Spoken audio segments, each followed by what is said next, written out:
No âmbito da Unidade Curricular de Estratégia Marítima, do curso de Promoção Oficial Superior Marinha, desenvolve-se este seminário relativo às estratégias marítimas nacional da União Europeia e da NATO. O racional subjacente deste seminário centrou-se na visão futura do mar. Assim, tendo por base as organizações internacionais de que Portugal faz parte e que têm o mar na sua afirmação com estratégias marítimas, importa perceber o alinhamento nacional com elas. Este tema é tão atual que temos uma nova estratégia para o mar, que foi promulgada o ano passado. Os seus princípios orientadores estão alinhados com a Agenda 2030 das Nações Unidas, com o Pacto Ecológico Europeu, com a Política Marítima Integrada da União Europeia, a Política Comum de Pescas e com as restantes Estratégia de Biodiversidade 2030 e Missão Estrela do Mar 2030, recuperar o nosso oceano e águas, apresentados pela Comissão Europeia. Entretanto, encontra-se também em fase final de revisão o Conceito Estratégico de Defesa Nacional, que trará naturalmente novidades relativas a esta área. No que diz respeito à NATO, também temos novos elementos de informação, pois no final do semestre passado, na Cimeira de Madrid, foi aprovado um novo Conceito Estratégico da Aliança. Assim, constituiu-se este painel com reputados especialistas de distintas áreas, de forma a dar a conhecer diferentes perspectivas sobre a temática e promover um amplo debate. Neste sentido, o Instituto Universitário Militar tem o privilégio de poder contar para esta sessão com o Dr. Miguel Marques, o Dr. Orlando Costa, com os comandantes Correia Guerreiro e Nolasco Crespo.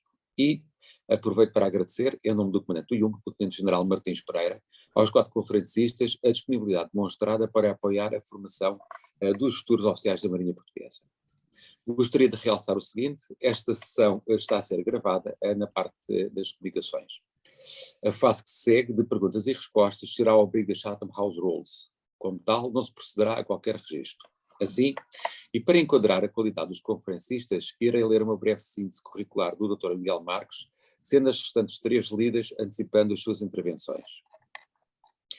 O Dr. Miguel Marques é um economista especialista em assuntos do mar, licenciado em Economia pela Faculdade de Economia da Universidade do Porto. Ao longo do seu percurso profissional, numa reputada consultora internacional, aprofundou estudos relacionados com a gestão e a liderança, relativos à Universidade Católica, com as empresas de raiz familiar, INSEAD e Kellogg Northwestern University, e tornou-se especialista internacional em estudos de impacto económico relacionados com os assuntos do mar. É professor no ensino superior, autor de vários livros e artigos científicos sobre a economia do mar e tem sido orador em conferências internacionais de referência, como são as das Nações Unidas e as da União Europeia. A sua vasta experiência nacional e internacional nos temas do mar levou a Marinha Portuguesa, a nossa Marinha, a convidá-lo para membro do Conselho Superior do Centro de Estudos Estratégicos da Marinha.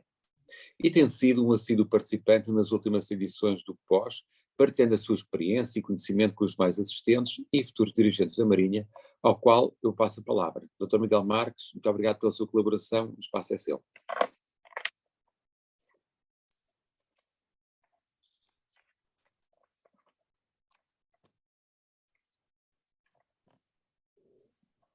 Dr. Miguel Marques, bom dia. Bom dia, estou aqui com alguns problemas de ligação à rede, estão a ouvir-me bem? Agora sim, estamos a ouvi-lo bem. Ela chegou mesmo a cair, estou aqui só a tentar ligar-me também ao telemóvel, caso haja alguma quebra. Então vamos dar início aqui à minha parte da sessão. Eu penso que tenho cerca de 30 minutos, não é? Muito bem. E também, se fosse possível haver interação, as perguntas durante esta fase, seria bom, na medida em que eu não consigo garantir que fique até o final da sessão, por motivos profissionais. Mais uma vez agradeço o convite e eu iria aqui tentar partilhar a minha apresentação.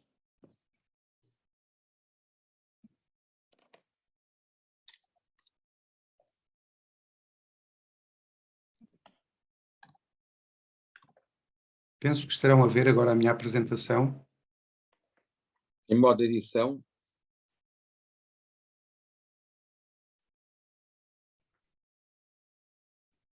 Agora em ecrã completo. Corretíssimo. Muito bem.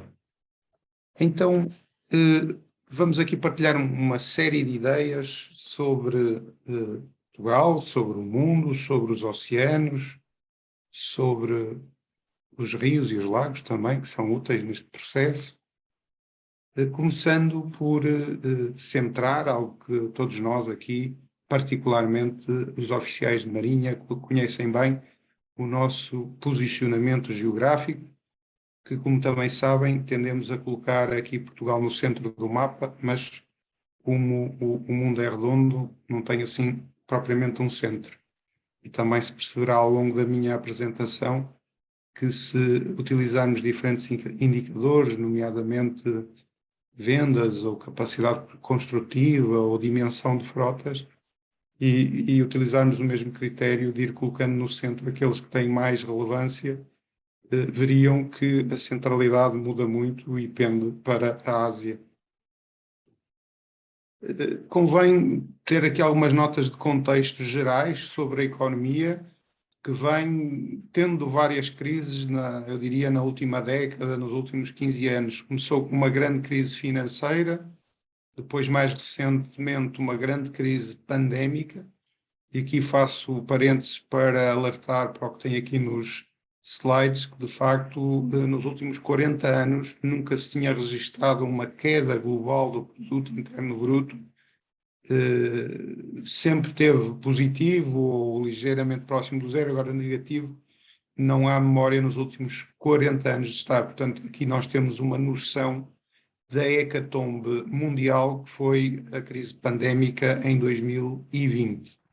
Portanto, é normal que se espere em 2021, 2022 recuperações, porque de facto o ano 2020 levou-nos para um patamar pior do que estávamos anteriormente. Portanto, quando se fala em crescimento em 2021, 2022, eu diria que é um crescimento comparando com 2020. Mas comparando com uma série normal, se calhar não há grande crescimento. Há uma recuperação face a uma queda. Dizer também que, embora a pandemia tenha afetado o mundo por completo, efetivamente os seus impactos no produto interno bruto foram diferentes. De facto, a Europa, que é muito mais aberta do que qualquer outra região planetária, foi das que mais sofreu.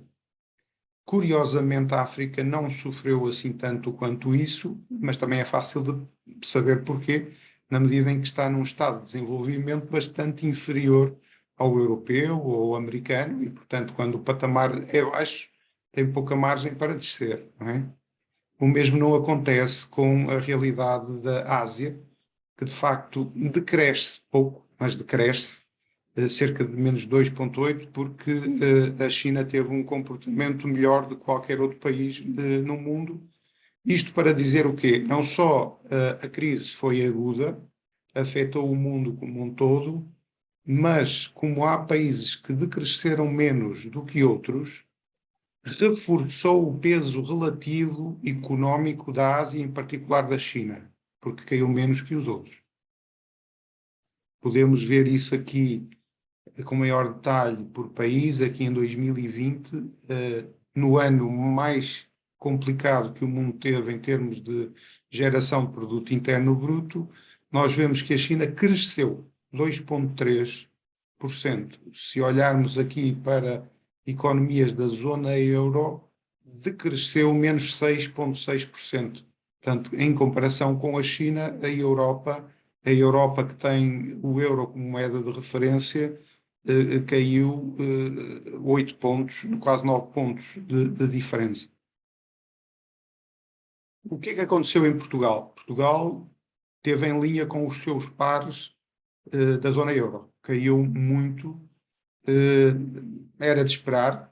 É uma economia que depende muito da União Europeia, é o seu principal cliente, liderado pela Espanha, o seu vizinho, e, portanto, se a União Europeia cai muito, nós necessariamente também caímos. Como é que isto interliga com a economia do mar, a economia azul? Tínhamos aqui registros, e acredito que o colega Orlando detalhará melhor as contas nacionais, utilizando a conta satélite da economia do mar, que gosto sempre de sublinhar, é um cálculo inovador. Não há muitas contas satélites da economia do mar no mundo que peguem com exatidão as contas nacionais e extraem o que é que se gerou ao nível da economia do mar. O único exemplo a seguir a Portugal, que foi pioneiro nisso, é os Estados Unidos, que basicamente seguiu um pouco aquilo que foi criado em Portugal e também tem a sua própria conta satélite. A União Europeia tem também contas, que eu apresento aqui, mas não são contas satélite, são estimativas de valores baseadas em alguns números. Portanto, não foram buscar as contas nacionais, tal qual foi Portugal ou os Estados Unidos. De todo em todo, por os números apresentados, quer pela União Europeia, quer dos Estados Unidos, nós conseguimos ver que o turismo costeiro, quer na União Europeia, quer em Portugal, quer nos Estados Unidos, é o maior setor gerador de produto interno bruto que vem do mar. Ora, se compararmos as duas crises, a crise financeira e a crise da pandemia, nós vemos que o turismo salvou-nos da crise financeira, porque enquanto a maior parte dos setores estava a cair, no caso português o turismo estava-se a aguentar, e como no caso português o turismo tem muito a ver com a praia, tem muito a ver com o mar, e ele entra nas contas da economia azul e conseguiu salvar-nos em certa medida. Poderia ter sido pior a crise financeira caso não fosse o suporte do turismo. No entanto, quando as crises impedem-nos de estar ou de usufruir do mar, nós temos um problema de excessivo peso do turismo no nosso produto interno bruto da economia azul. Ou seja, ter 4 mil milhões de euros ou 4,4 mil milhões de euros num total de 5,8 mil milhões de euros, de acordo com as tais contas da União Europeia, é um peso muito grande.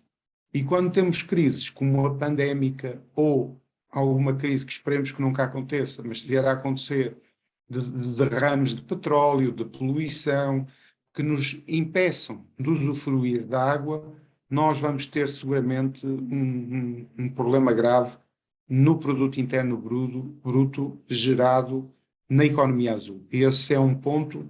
Com isto não quero dizer que se deva diminuir a atividade económica do turismo, mas sim quero dizer que se deve aumentar a atividade económica de outros setores para que o peso do turismo no total da economia do mar se dilua. O mesmo acontece nos Estados Unidos e, ao longo da minha apresentação, perceberão que a Ásia é muito mais imune que nós, que depende menos do turismo. Dizer que, curiosamente, o mundo estava com vários problemas gerados pela pandemia, mas aparentemente os piratas aproveitaram essa situação e surgiu aqui um grande aumento da pirataria nos nossos mares, muito na parte que nos interessa, que é a África, que tem aqui números bastante preocupantes e bastante próximos de nós, já veremos aqui no mapa. Tenho aqui também neste slide em baixo, vá lá o peso de países como a China, os Estados Unidos e a Rússia, em termos de grandes equipamentos navais, como sejam porta-aviões, fragatas, destroyers, corvetas e submarinos. Podem ver quase 250 chineses, 190, mais de 190 americanos, mais de 175 russos. Portanto, é aqui equipamento mais do que suficiente para sanar esta praga que tem sido a pirataria. Mas, curiosamente, na prática isso não tem acontecido, o que me leva a pensar que há vários mares, há uns mais seguros que outros e se calhar não tem havido interesse em erradicar a pirataria de vez, o que sublinha que, de facto, em certa medida, o mar ainda é, em algumas áreas, um grande baldio, e para nós, país sofisticado, desenvolvido, que gosta do mar, deveremos pugnar para que isso não aconteça.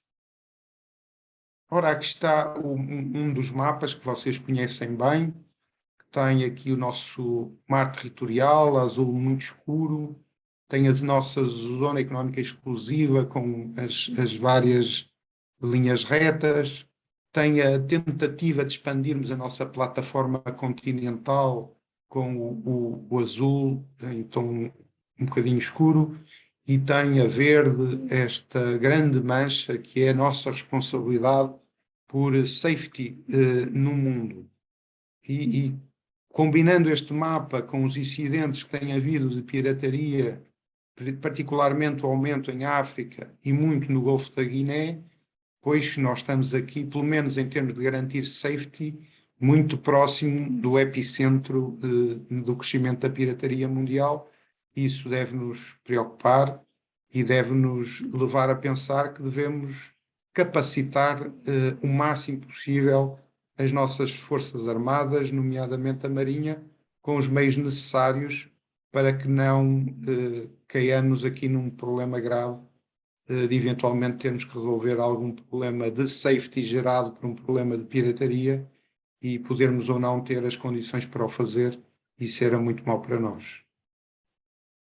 Isso liga com as dificuldades que a nossa Marinha tem tido em manter um número de horas elevado de navegação em comparação com anos anteriores. Todos nós sabemos que a única entidade no país que tem capacidade de estar no nosso mar, estar naquilo que os pescadores chamam o mar alto, em permanência, a única entidade é a Marinha, coadjuvada também com a Força Aérea, que é importante, é o meio aéreo importante para rapidamente observarmos, alertarmos, ajudarmos, mas no fim do dia, para resolvermos o problema, temos que ter navios que conseguem navegar toda aquela área que vos mostrei anteriormente, e portanto preocupa muito este número de horas de navegação em queda, quando nós e o mundo quer apostar na economia azul, quer apostar nas atividades marítimas. E ainda não dei nota disso, mas estamos agora também a enfrentar um problema securitário.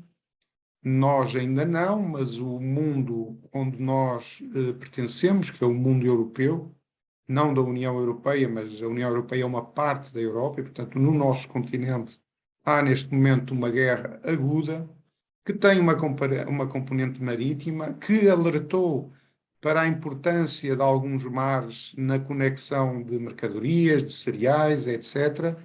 Portanto, temos evidências claras que é fundamental nós termos capacidade para manter seguro o nosso mar, e, mais uma vez, preocupa-me estas horas em queda.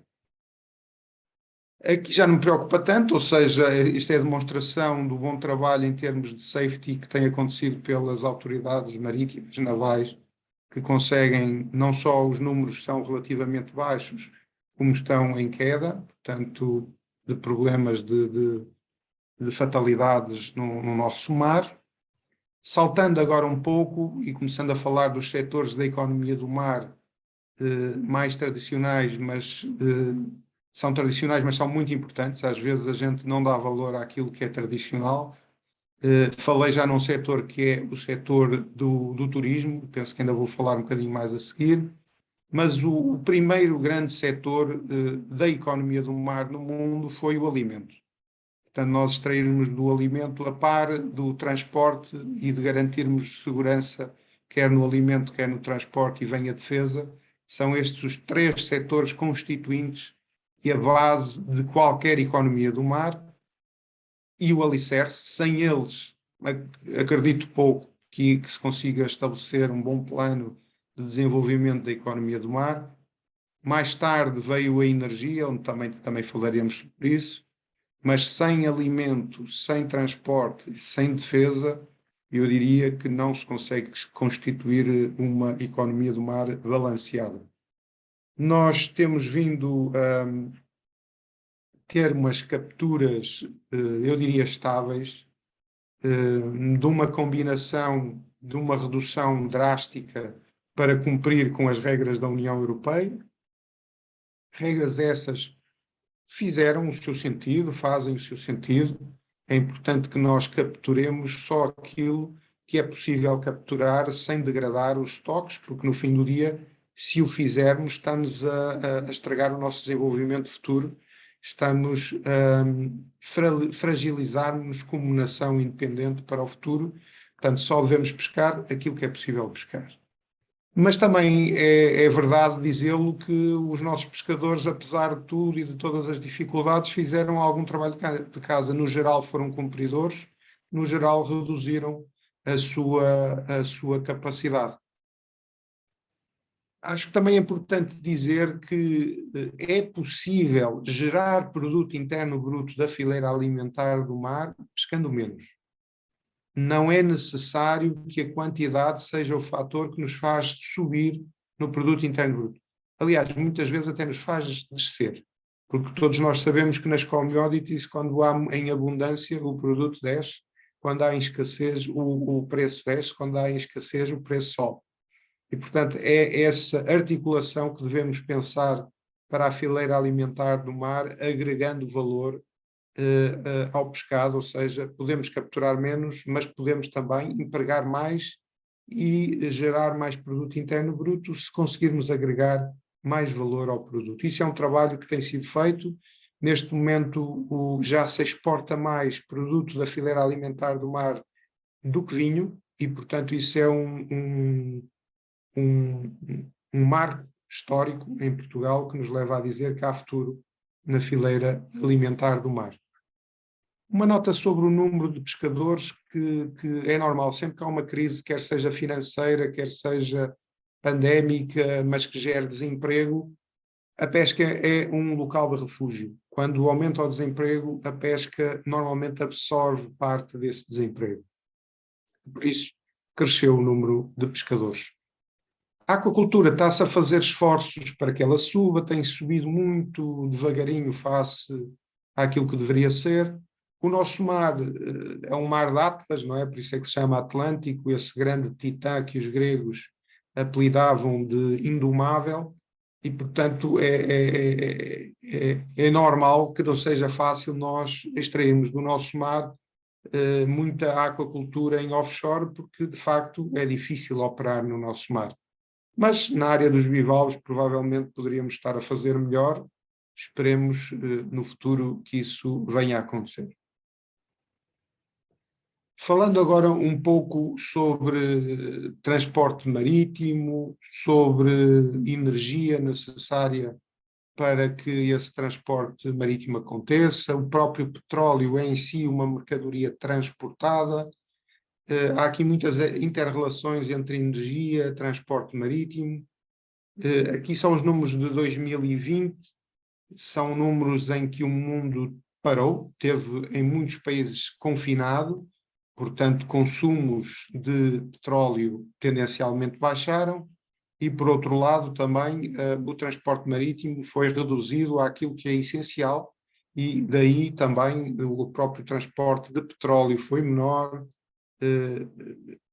Agora, com a guerra, temos uma confusão grande nos preços de petróleo, com a subida, e isso tem feito com que aumente a probabilidade de sucesso da oportunidade das energias renováveis no nosso mar.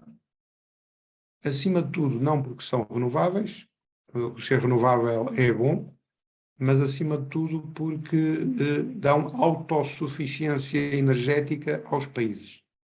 E essa capacidade de autossuficiência energética é muito importante num cenário atual. Acredito, eu não sou especialista, até porque hoje em dia as capacidades de produção energética autónoma têm vindo a melhorar.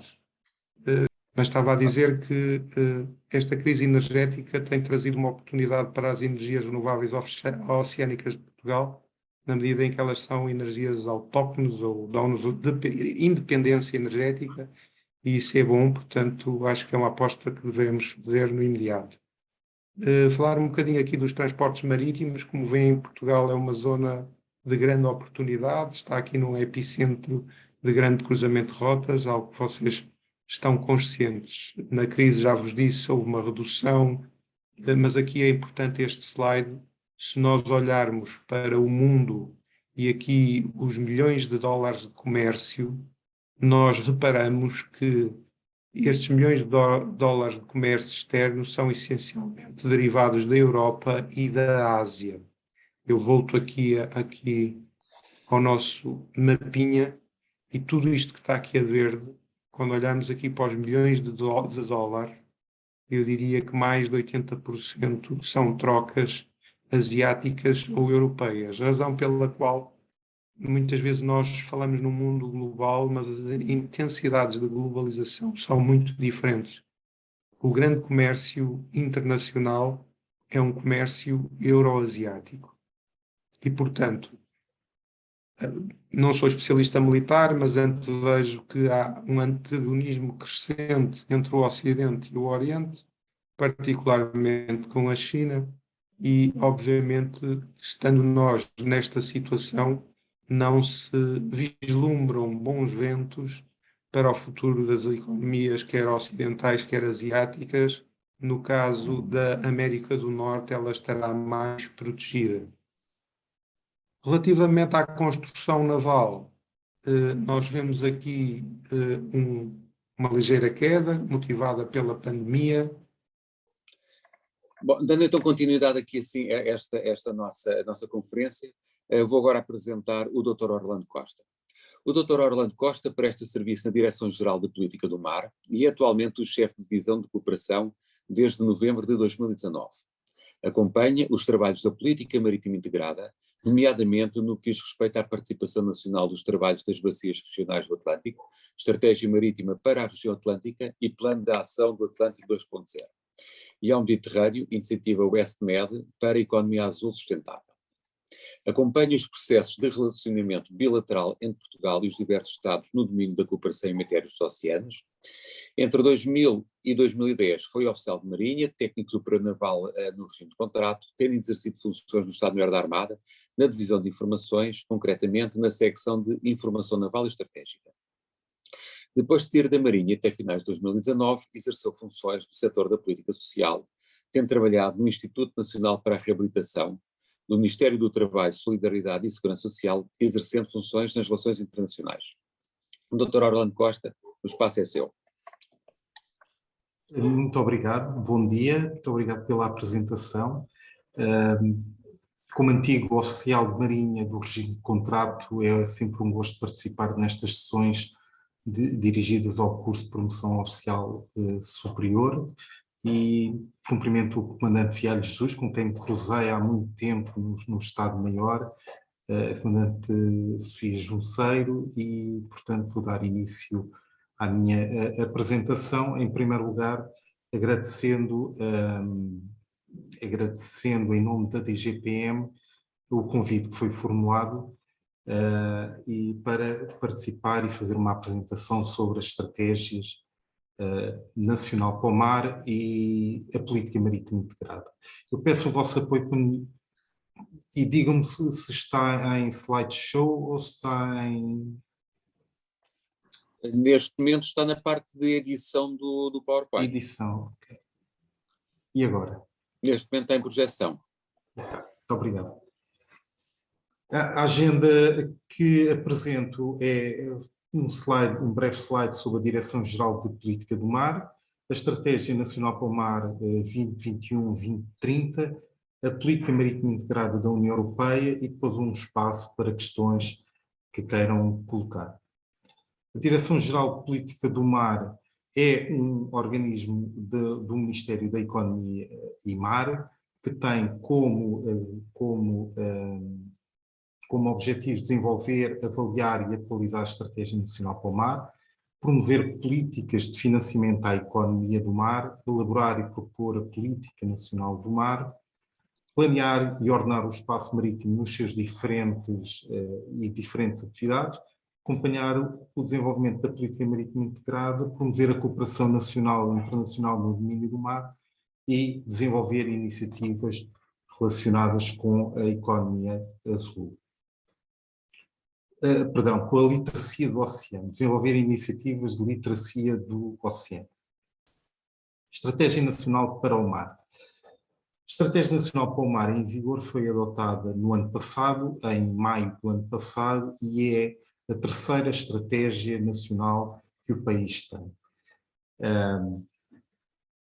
A sua redação foi inspirada naquilo que são os resultados das anteriores estratégias, nomeadamente da Estratégia Nacional para o Mar 2013-2020, mas também aquilo que são os grandes documentos e as grandes políticas internacionais às quais Portugal está associado, nomeadamente no contexto da União Europeia, o Pacto Ecológico Europeu, os Objetivos de Desenvolvimento Sustentável das Nações Unidas, a Política Marítima Integrada, o painel de alto nível para uma economia sustentável, para além de atividades sectoriais do contexto da União Europeia. A Estratégia Nacional para o Mar em Vigor tem uma visão clara e esta visão assenta num oceano saudável. Só com um oceano saudável é possível potenciar o desenvolvimento azul sustentável, o bem-estar dos portugueses e afirmar o Portugal como líder na governação do oceano, sempre, seja na promoção do oceano saudável, seja no desenvolvimento do azul sustentável, seja no bem-estar dos portugueses, apoiado sempre no conhecimento e no melhor conhecimento científico produzido. A Estratégia Nacional para o Mar tem 10 objetivos estratégicos, como eu já disse, foram delineados com base nas aprendizagens das anteriores estratégias e da sua monitorização, suportado por tendências globais e alinhado com os Objetivos de Desenvolvimento Sustentável da Agenda 2030 das Nações Unidas. Estratégicos, são objetivos estratégicos porque são ao mesmo tempo desafios onde o mar pode fazer a diferença, onde o maior desenvolvimento do mar pode atingir os fins a que se propõe esta estratégia. Neste slide podem observar aquilo que são os 10 objetivos estratégicos para a década. Em primeiro lugar, um oceano saudável, que é o combate às alterações climáticas e poluição e restaurar os ecossistemas. Ou seja, com uma visão assente num oceano saudável, é possível desenvolver todas as outras atividades que irão contribuir para o crescimento económico do país, para a afirmação do país no contexto europeu e internacional e a resposta aos grandes desafios que se afiguram na próxima década. Nomeadamente, destaco o emprego e a economia azul circular, que a União Europeia tem vindo a desenvolver e que esta estratégia acompanha o processo de descarbonização e que o Dr. Miguel Marques estava a falar da importância das energias renováveis e da importância das energias renováveis offshore num contexto de aumento incomportável para cidadãos e para empresas dos preços do petróleo, mas também o desenvolvimento e salto para o objetivo 7, o conhecimento científico, o desenvolvimento tecnológico e a inovação azul, que são políticas que estão a ser conduzidas a nível nacional. E porque estou a falar por um painel de senhores e senhoras oficiais da Marinha, que irão contribuir também para a concretização desta estratégia, o objetivo estratégico 10, que é segurança, soberania, cooperação e governação, que é tão importante quanto os restantes. Sem a concretização deste objetivo estratégico 10, os outros podem estar comprometidos. Tem 13 áreas de intervenção que foram selecionadas com base na sua relevância para atingir os objetivos estratégicos. Uma vez mais, e é um pouco uma repetição, sempre fundamentais com aquilo que são os desenvolvimentos nacionais e internacionais, e cada área de intervenção prioritária tem estímulos e apoios concretos. São 13 as áreas de intervenção prioritária. Em primeiro lugar, a ciência e inovação, e podem ver que todos eles estão associados e todos eles têm a sua relação entre si, e, uma vez mais, chama a atenção para a área de intervenção prioritária 13, segurança, defesa e vigilância marítima, que irá ser abordada com algum destaque nesta apresentação.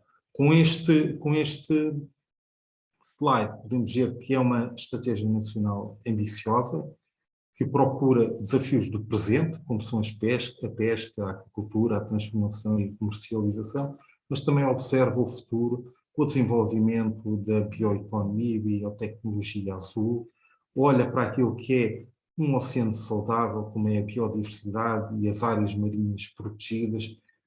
Portugal faz parte de um compromisso internacional de proteger 30% das suas áreas marinhas até 2030, e isto está presente nesta estratégia. Depois temos as questões de natureza económica, do desenvolvimento económico, da geração de riqueza, da criação de emprego, como são as energias renováveis oceânicas, o turismo, a náutica de recreio e desporto, os portos. A localização geográfica de Portugal favorece os nossos portos nacionais, a importância dos estaleiros, a construção e reparação naval.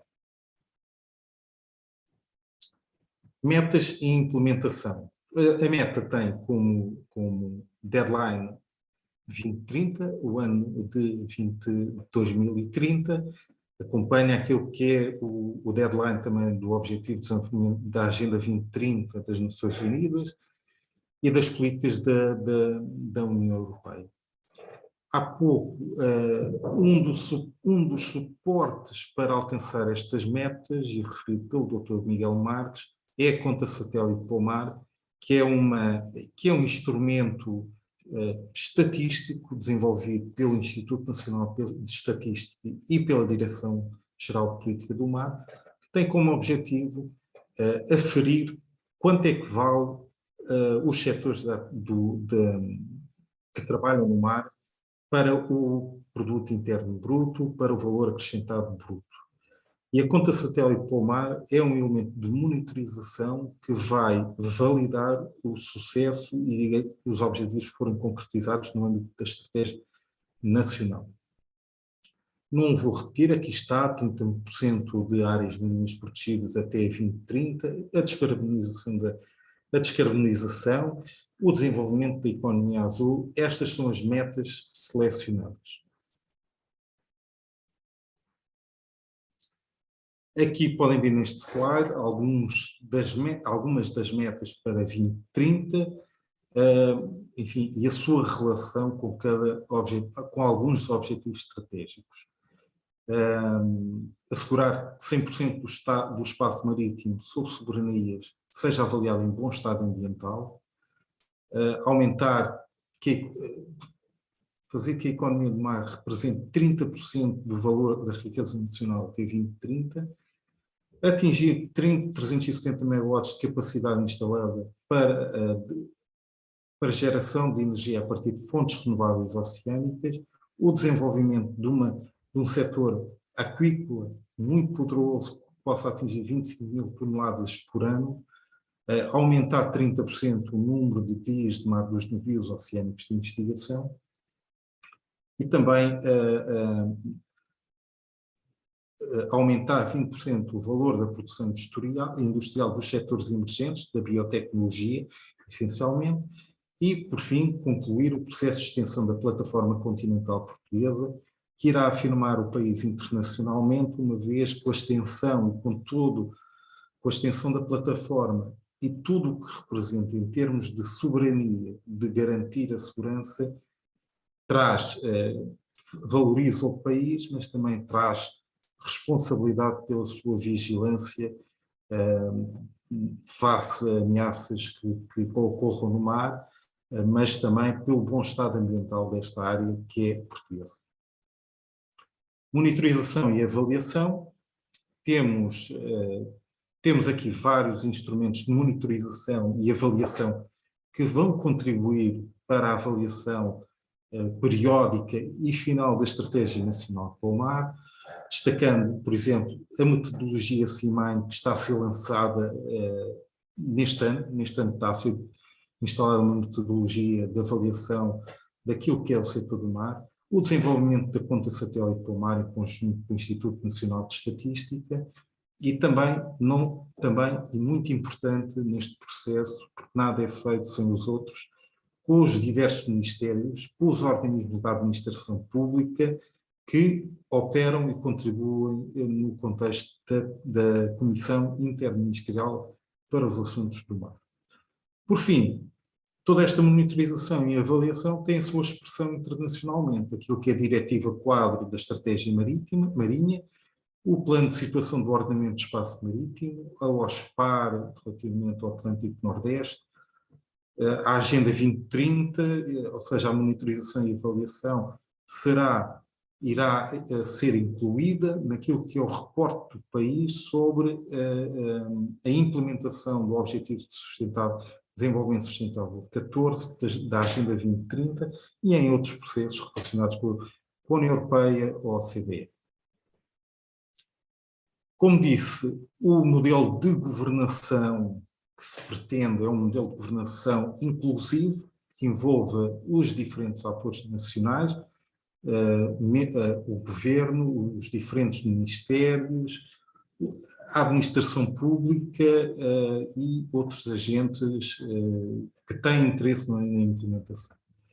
A implementação também será feita em articulação com as regiões autónomas do Açores e da Madeira, mas também naquilo que são as regiões previstas naquele modelo de NUTS do Eurostat, com aquilo que são as regiões do Norte, Lisboa, Vale do Tejo, Centro, Alentejo e Algarve. E portanto, deste ponto de vista, é uma estratégia nacional muito inclusiva, que tem este desenho, que há uma coordenação política, assente no Primeiro-Ministro, que tem o suporte da Comissão Interministerial para os assuntos do mar, que inclui não só o Governo, mas também as regiões autónomas, e tem também na estrutura superior o Ministro da Economia e do Mar, que é apoiado pela Direção-Geral de Política do Mar, que constitui aquilo que é a coordenação técnica.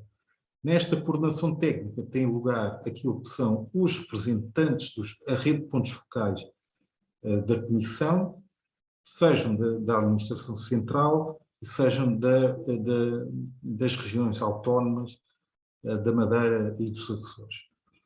A articulação funcional exige que haja um trabalho conjunto desta Comissão Interministerial com outros organismos públicos e partes interessadas, constituindo este boneco aquilo que é um misto de coordenação de política, uma coordenação técnica e um envolvimento de todos os atores com interesse na implementação desta Estratégia Nacional para o Mar. A questão da territorialização tem a ver com aquilo que referi há pouco, o envolvimento das regiões administrativas, administrativas de Portugal, e neste âmbito tem lugar as CCDRs, os municípios, os grupos de ação local e os grupos de ação costeira também têm um papel importante nesta estrutura, neste modelo de governação, de governança, como está no texto do slide, que pretende ser um modelo inclusivo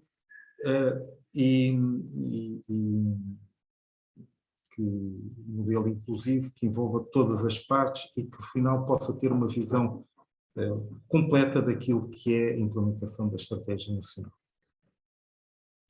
Este é o plano de ação, porque há uma estratégia nacional e a estratégia levou ao desenvolvimento de um plano de ação. A estratégia foi aprovada em maio do ano passado e o plano de ação foi aprovado e publicado em Diário da República em setembro do ano passado. O plano de ação visa implementar, ou são medidas que visam a implementação da Estratégia Nacional para o Mar, cria também a base para a monitorização e avaliação da mesma, foi desenvolvida em conjunto com os outros ministérios, partes interessadas, regiões autónomas do Açores e da Madeira e as regiões e municípios. Tem um plano nacional com uma implementação territorial e regional, são 185 medidas, e se a Estratégia Nacional para o Mar tem um horizonte de 2030, o plano de ação acompanha aquilo que são os ciclos de governação, pelo que há uma revisão a cada 4 anos, acompanhando aquilo que é o processo, os ciclos eleitorais do país e aquilo que resulta de cada eleição legislativa. Ou seja, o plano de ação não é estanque, permite a sua revisão, acompanhando aquilo que são as tendências e as visões dos diferentes governos e titulares dos assuntos do mar, mas sempre em consonância com a estratégia que vai até 2030. Falei há pouco do objetivo estratégico 10, que é segurança, soberania, cooperação e governação, e creio que é aquele, perante o painel que eu tenho à minha frente, aquele que terá o mais interesse, porque Portugal, situado no sudoeste da Europa, tem uma dimensão atlântica europeia,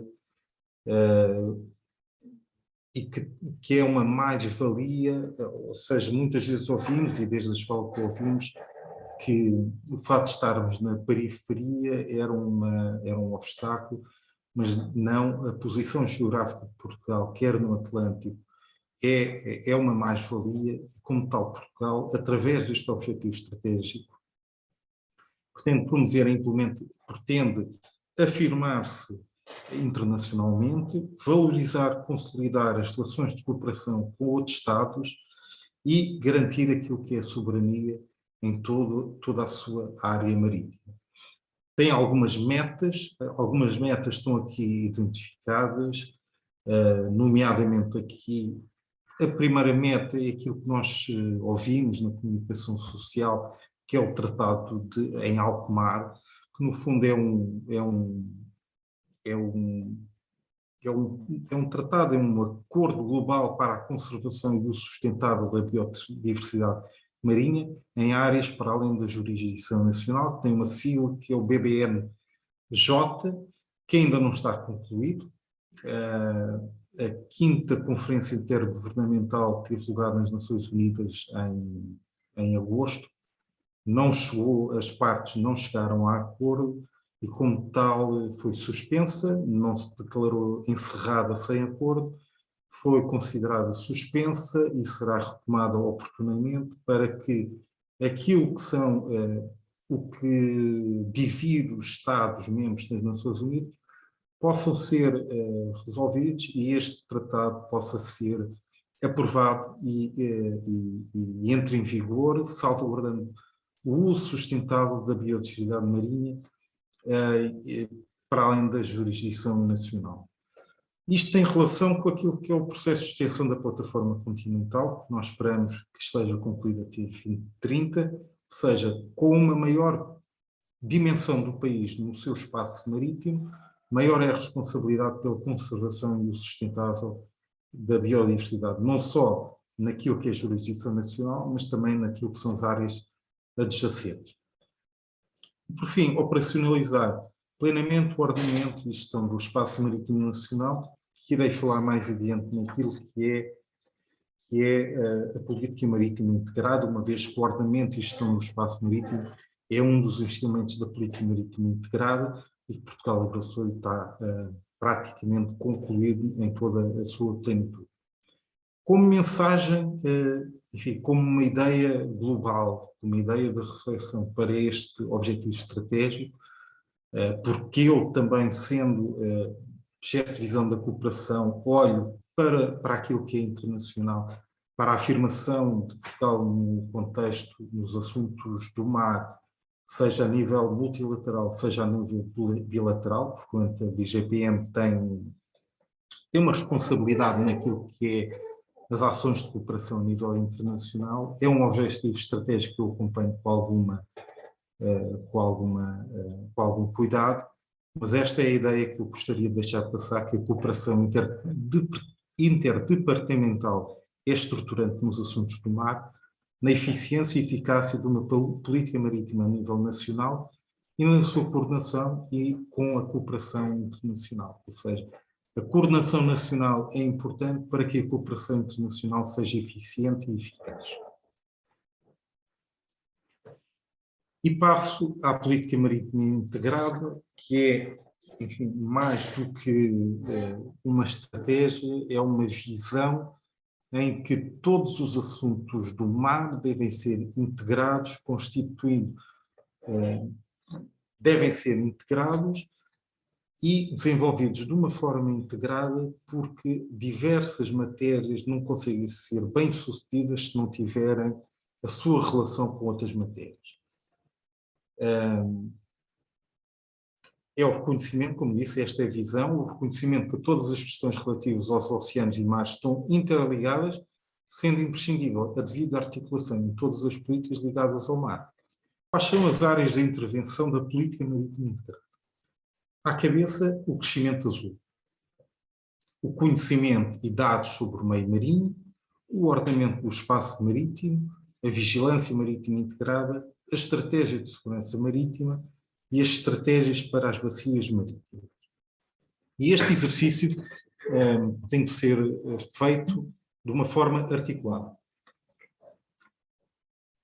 Nós só podemos ter, ou a Europa, a União Europeia, só pode ter uma ideia de crescimento azul, que as atividades económicas relacionadas e associadas ao mar só podem contribuir para aquilo que é a riqueza da Europa, se preservarmos aquilo que é o meio ambiente. Para a preservação do meio ambiente, o conhecimento, o melhor conhecimento, o bom conhecimento e a existência de dados sobre o meio marinho irão levar a que haja um desenvolvimento de políticas públicas adequadas.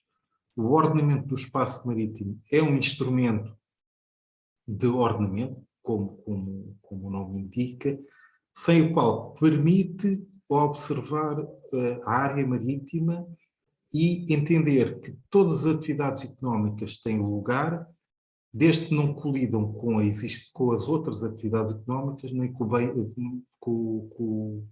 o bem-estar dos oceanos. A vigilância e a estratégia são importantes porque sem uma estratégia de segurança marítima e sem uma vigilância adequada,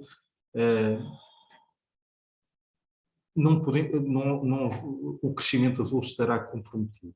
E a estratégia para as bacias marítimas é uma visão de que, ao invés de olhar para a área marítima no seu todo, aquilo que é a União Europeia, toda a área marítima dos Estados-membros da União Europeia, o ideal seria o desenvolvimento de políticas ao nível das diferentes bacias marítimas.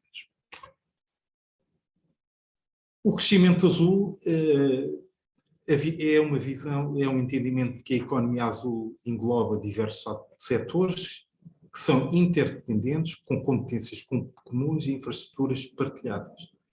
Estes são alguns domínios de intervenção do crescimento azul, e outros estão em crescimento, como a tecnologia azul. O turismo costeiro é já muito antigo, o turismo é se calhar o principal contribuinte para a riqueza das atividades relacionadas com o mar, mas também há outras em franco crescimento, como a energia dos oceanos, a agricultura ou a biotecnologia azul.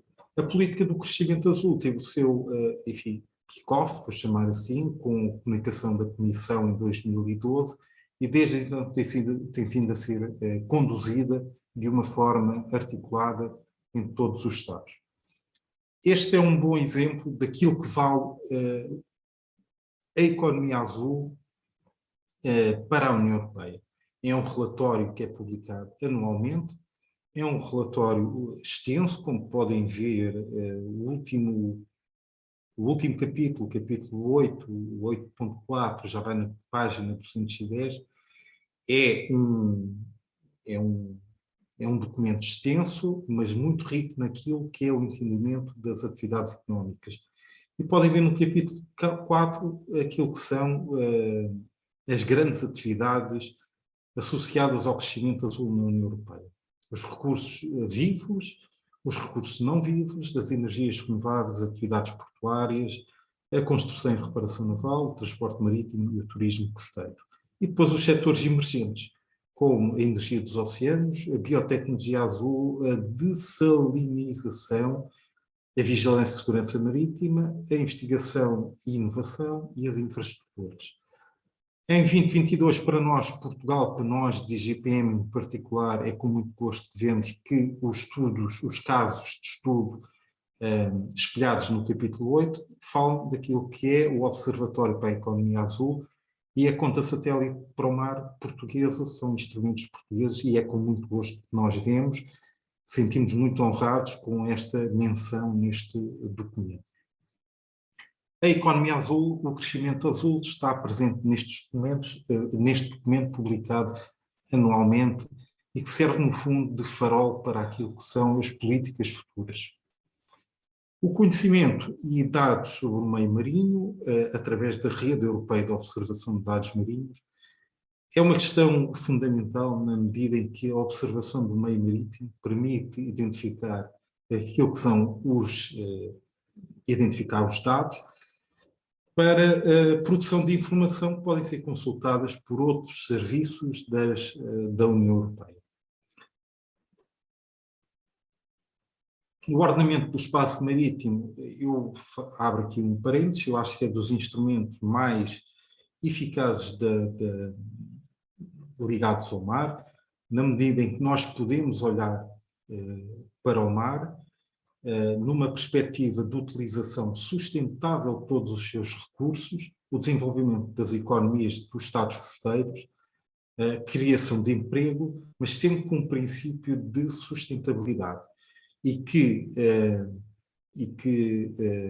existindo planos de ordenamento do espaço marítimo, permitirá que uma atividade, imaginemos, uma atividade ligada à produção de energia renovável offshore, não entre em conflito, por exemplo, com aquilo que são a passagem de espécies piscícolas através das várias correntes marítimas que atravessam a área portuguesa. E este ordenamento permite que todas as atividades possam ser realizadas sem conflito, sempre com o princípio da salvaguarda sobre o princípio da sustentabilidade e da proteção dos ecossistemas, tendo como resultado final o contributo para a economia azul. No caso português, existem 3 planos, que é o do continente, dos Açores e da Madeira. Neste momento, da região autónoma da Madeira e do continente estão aprovados e publicados. Da região autónoma dos Açores sei que está aprovado, mas ainda não está publicado. Ou seja, Portugal, daquilo que é o contexto europeu, tem planos de ordenamento do espaço marítimo publicados, aprovados e, a sua maioria, publicados. E podem ser consultados, aqui através deste site da DGRM, que pertence também ao Ministério da Economia e do Mar, onde podemos ter toda a informação sobre o ordenamento do espaço marítimo português. A diretiva, só uma pequena nota, só para também evidenciar a importância desta política, porque a diretiva 2014 recomenda aquilo que é consulta transfronteiriça. Na medida aquilo que acontece num Estado vizinho ou um plano de ordenamento do espaço marítimo de um espaço vizinho tem as suas implicações em áreas marítimas do vizinho, e a diretiva recomenda a consulta transfronteiriça. E neste contexto nós fazemos com Espanha fez com Portugal, e recentemente França também realizou a consulta transfronteiriça. E embora não exista uma fronteira evidente com França, a consulta foi efetuada, ou seja, a aplicação da diretiva foi feita, o que permite que os Estados-membros também possam opinar e se pronunciar sobre os planos de ordenamento do espaço marítimo dos países vizinhos. A vigilância marítima integrada, está aqui um grande texto, é um texto que podem ler, mas essencialmente a vigilância marítima integrada, ou podemos chamar aquilo que é a partilha de informação através do Common Information Sharing Environment, CISE, tem tido a sua evolução. Política é um parceiro do CISE desde o início. Aliás, foi um oficial de marinha que, enquanto diretor-geral de política do mar, o comandante João Fonseca Ribeiro, que trouxe o CISE para esta casa, e a DGPM acompanha o CISE desde que era o projeto EUCISE 2020, na fase de transição e naquilo que se pretende que é a sua implementação, que se estima que seja em 2023. O CISE é um instrumento de vigilância marítima de partilha de informação e partilha de dados entre Estados que fazem parte desta comunidade. É um instrumento ao serviço da estratégia de segurança marítima da União Europeia, é um instrumento para uma melhor articulação entre os diversos atores e contribui significativamente para aquilo que são as atividades económicas associadas ao mar. A DGPN tem participado no CIS, mas tem participado, e lá está, pela importância que os outros atores têm. Nós temos participado no CIS do ponto de vista daquilo que é a política do mar, mas do ponto de vista operacional contamos e temos contado com a Marinha, com a Direção-Geral para a Autoridade Marítima e outros atores nacionais que fazem parte também desta comunidade. Uma pequena nota, foi lançada uma call da União Europeia, o financiamento para o próximo fase do CIS, em que Portugal faz parte do consórcio vencedor, que terá o kick-off no próximo mês de novembro, em que participamos nós e participa a Marinha, e já tivemos reuniões de trabalho para o desenvolvimento deste projeto. Sendo que o CIS, a nossa participação teve como início o NIPIMAR. O NIPIMAR é uma rede, eu vou consultar aqui, que é um nó de integração e partilha de informação sobre o mar, e materializou-se através do projeto com o mesmo nome, NIPIMAR. O NIPIMAR é o nó nacional que contribui para aquilo que é a partilha de informação do CIS. Cada Estado que participa no CIS tem o seu nó nacional. O caso português é o NIPIMAR, que é o nó nacional, gerido pela Marinha também e pela DGRM, que contribui para o CIS, e Portugal contribui dessa forma. A estratégia das bacias marítimas tem uma visão essencialmente económica, desenvolvimento de uma economia azul sob o princípio da sustentabilidade. Portugal faz parte de duas bacias marítimas. Só uma pequena nota para dizer, porque eu falei há pouco que uma visão repartida do trabalho, uma visão ao nível das bacias marítimas, seria mais eficaz e eficiente. A primeira bacia, a primeira estratégia foi do Mar Báltico, depois foi a do Mar Negro, a do Atlântico, da região do Adriático e Jónico, a região do Ártico e, por fim, a bacia do Mediterrâneo, que tem duas estratégias, uma conduzida pela União para o Mediterrâneo e outra do Mediterrâneo Ocidental, que é a iniciativa WestMed.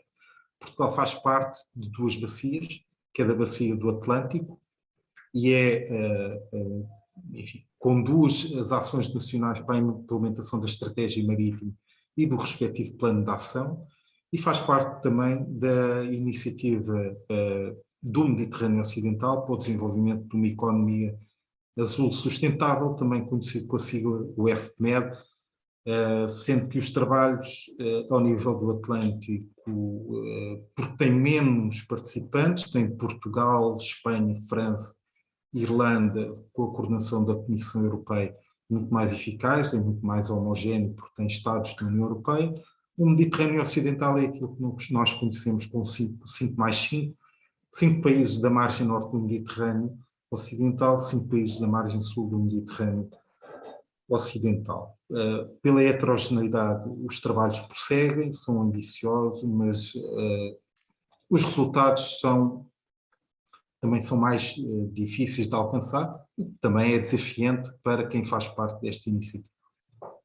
Por fim, eu deixei para o fim a Estratégia Europeia de Segurança Marítima, que foi adotada em 2014, e o Plano de Ação também em 2014. O Plano de Ação foi revisto em junho de 2018 e que é a dimensão marítima da Política Comum de Segurança e Defesa da União Europeia. Estes são os objetivos principais que foram identificados em 2014 e que a estratégia então visava: proteção dos interesses europeus contra os riscos e ameaças, o estabelecimento de objetivos políticos, princípios e áreas de apoio comuns, um entendimento ao nível da União Europeia, Estados-membros e instituições europeias sobre aquilo que são os riscos europeus no domínio marítimo, bem como riscos e ameaças que enfrentam. Eu deixei este capítulo, esta parte, para o final, não só para apresentar, mas também para uma reflexão conjunta com os senhores e senhoras oficiais, na medida em que a estratégia foi objeto, a Estratégia Europeia de Segurança Marítima, foi objeto de consulta pública, e os resultados dessa consulta pública foram publicados na semana passada, que tem esta capa, outubro de 2022, foram publicados na semana passada, que no fundo reflete aquilo que é a auscultação enfim, de todas as entidades que quiseram intervir neste processo. E estas são as respostas que foram dadas para quem participou na consulta pública. Vemos como emergente as ciberameaças, a competição de Estados pelos recursos vivos e não vivos, a degradação ambiental e climática, a disrupção das linhas de comunicação marítimas e a violação do direito internacional marítimo, as ameaças híbridas, o tráfico humano e outros ilícitos como armas, drogas e também a pirataria, como referida pelo Dr. Miguel Marques há pouco, que é também uma das preocupações, e, enfim, alegações territoriais.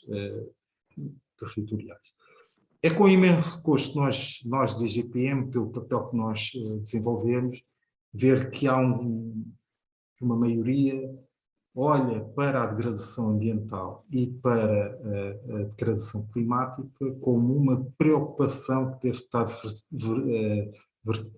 presente na revisão da Estratégia de Segurança Marítima da União Europeia, bem como do novo plano de ação que resultará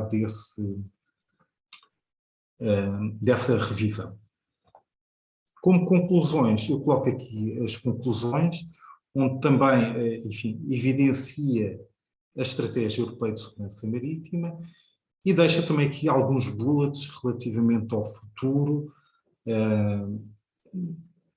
sendo de destacar aquilo que são as grandes ameaças que muitos dos senhores oficiais e senhoras oficiais têm acompanhado, que resulta desta alteração, que resulta da invasão da Rússia na Ucrânia e tudo aquilo que foram ações de desinformação, de ameaças híbridas e de ataques cibernéticos. Estas são as conclusões e eu recomendaria, uma vez que foi publicado na semana passada, uma consulta deste documento. Por que é que este documento é importante a nível nacional? Por esta razão. A medida 170 da Estratégia Nacional para o Mar, inserida no Objetivo Estratégico 10, prevê o desenvolvimento da Estratégia Nacional de Segurança Marítima, alinhada com a Estratégia de Segurança Marítima da União Europeia. A revisão que está a ser feita, o resultante desta consulta pública, o resultante daquilo que vai ser a intervenção dos Estados-membros no Conselho, sobretudo no Conselho, irá ser o farol para o desenvolvimento de uma Estratégia Nacional de Segurança Marítima, para a qual a Marinha terá um papel fundamental no desenvolvimento desta Estratégia Nacional, razão pela qual este documento, entre outros, claro, mas este documento, esta consulta pública, os resultados desta consulta pública e o documento que vier a ser aprovado como Estratégia Europeia de Segurança Marítima revista e Plano de Ação revisto, contribuirão para aquilo que é o cumprimento e execução da medida 170 da Estratégia Nacional para o Mar. E com isto termino, eu não sei se ultrapassei o meu tempo, se cumpri o tempo, mas esta era a apresentação que me propus apresentar e estou disponível para questões, seja agora ou seja mais tarde. Continuarei na sessão. Muito obrigado. Muito bem, Dr. Orlando Costa, muito obrigado aqui pela sua apresentação bastante esclarecedora e atual, e efetivamente a tua parte final é bastante interessante.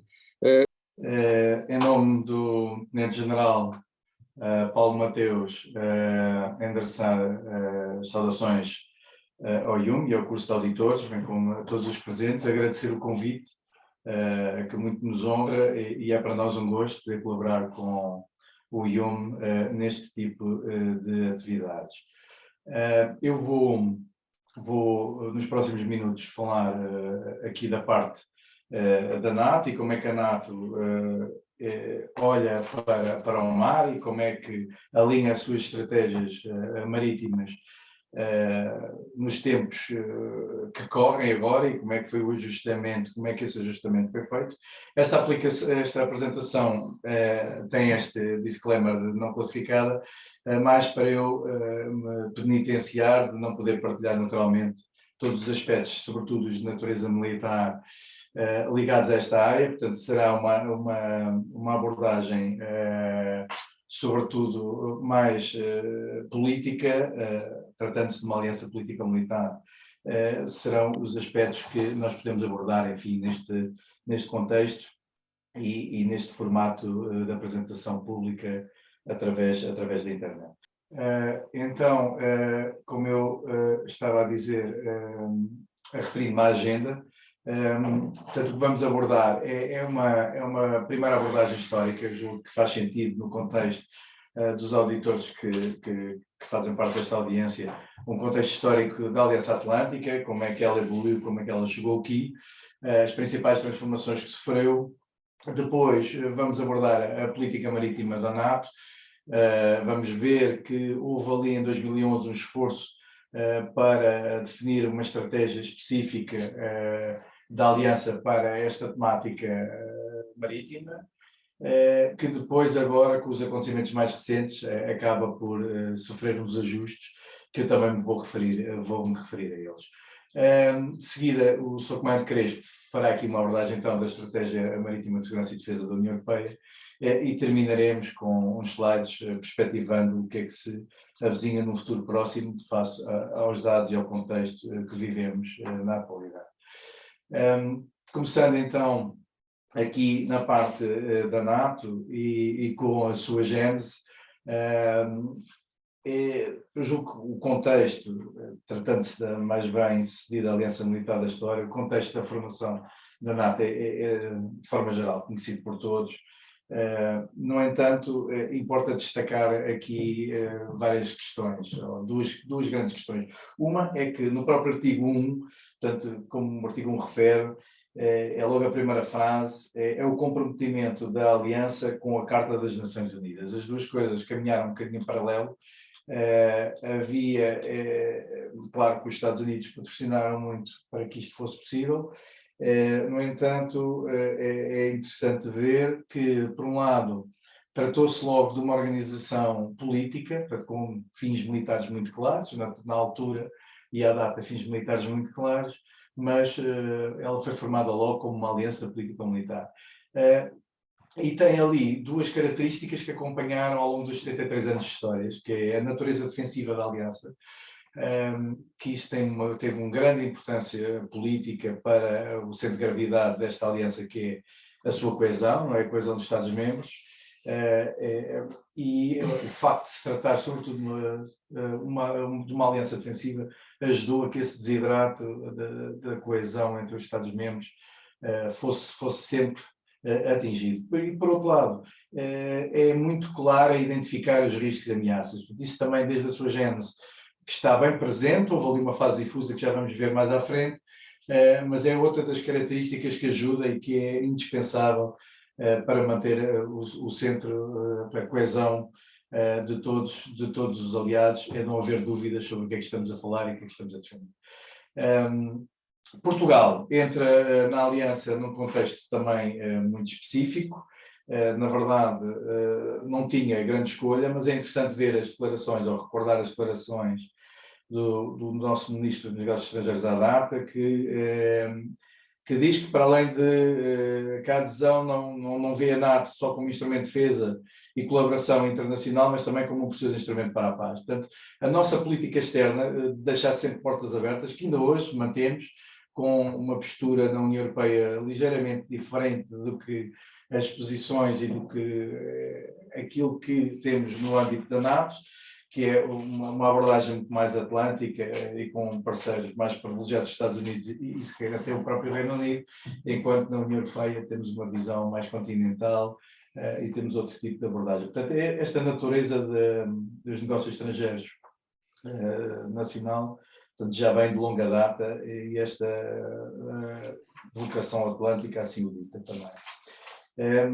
Por outro lado, a NATO convida Portugal, precisamente porque houve uma aproximação no fim da guerra, os tratados, os acordos dos Açores 43-44, com os Estados Unidos e com o Reino Unido, quebraram de alguma forma a neutralidade portuguesa até à altura, portanto foi visto aqui como uma aproximação aos aliados, e depois também a própria condição geográfica de Portugal, sendo uma porta de entrada no Atlântico, e os Açores, que na altura tiveram um papel estratégico decisivo para que Portugal fosse convidado. Portugal, nesta altura, tentou impor à NATO condições para a sua adesão, designadamente ver incluídos os territórios ultramarinos e a proteção dos territórios ultramarinos à data, e também, curiosamente, pediu que a Espanha também fosse, portanto, que fosse feita a adesão também da Espanha nessa altura, por razões de não queremos hostilizar os nossos vizinhos espanhóis. Ambas foram negadas e Portugal acabou por aderir à mesma aliança. Portanto, isto dos territórios ultramarinos não é uma coisa descabida. A França viu essa pretensão, ainda está, eu estou aqui a recorrer-me à letra do Tratado do Atlântico Norte, no artigo 6º, diz que o artigo 5º é o da defesa coletiva. No caso da França, dizia que contra o território qualquer território da Europa, da América do Norte, e contra os departamentos franceses da Argélia. Portanto, na altura, isto também estava coberto, e Portugal tentou explorar isso, mas com insucesso. Relativamente aqui à gênese da NATO, era o que eu queria dizer. Passava agora para as transformações, como é que a NATO evoluiu ao longo destes 73 anos. Portanto, é comum vermos em documentos públicos e análises sobre esta temática, esta abordagem que eu vos dei agora mostrada neste slide, 4 grandes fases que ditam a evolução e as transformações, portanto, que estão diretamente relacionadas com a cronologia que podem ver na parte inferior do slide. Começando aqui por este período da NATO, nós designamos NATO 1.0, portanto, é a gênese da NATO, em que havia claramente do outro lado um pacto de Varsóvia, havia uma guerra fria, não havia os procedimentos, os militares aqui tinham um grande ascendente nas decisões da NATO. Aliás, o próprio primeiro Sakharov Eisenhower era uma figura proeminente, portanto as políticas, a política e a ação, o instrumento militar estavam muito ligados diretamente, portanto, sobretudo, naturalmente, a questão da defesa coletiva e tudo o que tinha a ver o que teve a ver com isso, com a criação de forças para a proteção, dos planos, da doutrina, e toda essa evolução que foi feita durante este período. Havia estas eram as máximas, portanto, estávamos preparados para uma guerra de escala, no entanto, uma retaliação flexível também. Portanto, havia esta consciência de que tínhamos que dispor de muita capacidade militar em força, e depois, claro, em conjunto com a dissuasão nuclear, que nesta altura tinha outro papel diferente do que tem agora. A dissuasão nuclear era um assunto mesmo só político, agora por uma das partes trazer esse aspecto para um instrumento militar, como vemos no caso da Rússia, com uso até, ou com possibilidade de uso de armas táticas dessa natureza. Portanto, aqui a questão da dissuasão nuclear mudou ao longo dos anos. Mas nesta altura era muito importante, toda a estratégia classificada focada nas respostas regionais localizadas, portanto, planos regionais, os próprios comandos e o comando e controle da NATO estava muito regionalizado, portanto, a dimensão territorial e naturalmente atlântica também estava muito presente na própria footprint da NATO e na sua organização de comando e controle, como eu referi, e havia na altura muito desconhecimento do adversário, neste caso o Pacto de Varsóvia, e havia poucos indicadores sobre a atividade militar do adversário. A NATO 2.0, todos sabemos, coincide com a queda do Muro de Berlim, com o período de alargamento. É um período de grande transformação da NATO, em que, de facto, vê-se confrontada com o fim do inimigo direto, ou do adversário direto, e que daí nasce o primeiro conceito estratégico público, de 1991, e a partir daí a NATO sempre desenvolveu conceitos estratégicos. O último já foi referido, o Sr. Comandante Ferreira de Jesus, portanto, aqui de 2022 de Madrid, já lá iremos falar um bocadinho sobre ele. Também é um período em que se dá o desmembramento da Jugoslávia e a NATO intervém no coração da Europa neste período, até 2004, em que depois transfere essas responsabilidades para a União Europeia, e ontem tivemos a boa notícia de que foi aprovada a resolução do Conselho das Nações Unidas para mais um mandato da Operação Althea na Bósnia para o próximo ano, que é uma boa notícia para todos nós que vivemos na Europa. É um período também em que a NATO assume que tem riscos de todas as direções estratégicas e difíceis de antecipar, começa a desenvolver a abordagem 360 graus. Um período também em que aparece o conceito de crisis management, aparece também a questão da defesa cooperativa e parcerias, e depois acontece em setembro de 2001 o ataque às Torres Gêmeas, que de facto é um marco decisivo na história da NATO, porque é a primeira vez que foi invocado o artigo 5º, o artigo de defesa coletiva, e que a NATO vê-se confrontada com esta questão, que não era totalmente pacífica entre os Estados-membros na altura, deu uma resposta positiva e mostrou a sua coesão e ao todos participarem do esforço depois que se seguiu no Afeganistão e que é conhecido de todos. A ameaça terrorista ganhou naturalmente uma perspectiva diferente a partir deste momento e passou a estar presente até hoje como uma das ameaças reconhecidas pela NATO. São duas, quem não sabe, está no conceito estratégico, que é público, é a Rússia e é os grupos terroristas, continuam a ser as duas ameaças que a NATO reconhece e que identifica, e é um período em que nós designamos Wars of Choice, ou seja, era de tal forma o domínio e o poderio desta aliança em que a NATO poderia escolher onde é que intervinha e não tinha, de facto, adversários à altura. É um período também marcado pela segurança marítima, nós vamos ver lá à frente quando falamos da estratégia marítima. 2007, 2008 é um período em que começam as missões também da União Europeia na Somália, o Oceano Índico, há muita pirataria, começou a ganhar relevo, e a NATO começou também a olhar, no âmbito dos seus pilares e das suas core tasks, da altura, a gestão de crise, Cooperative Security e a defesa coletiva, começou a olhar também para estas questões da segurança marítima de uma forma diferente. De seguida, passamos para o período seguinte, e o período seguinte começa com esta questão do renascimento da Rússia, que ocupa a Crimeia. Em 2008, a NATO fechou os olhos ao que se passou na Geórgia, um bocadinho por achar que aquilo, enfim, seria uma coisa muito limitada e muito circunscrita. Não é verdade. A Rússia acabou por invadir a Crimeia em 2014, apanhando a todos um bocadinho desprevenidos. No entanto, isso marca decisivamente uma alteração aqui na NATO.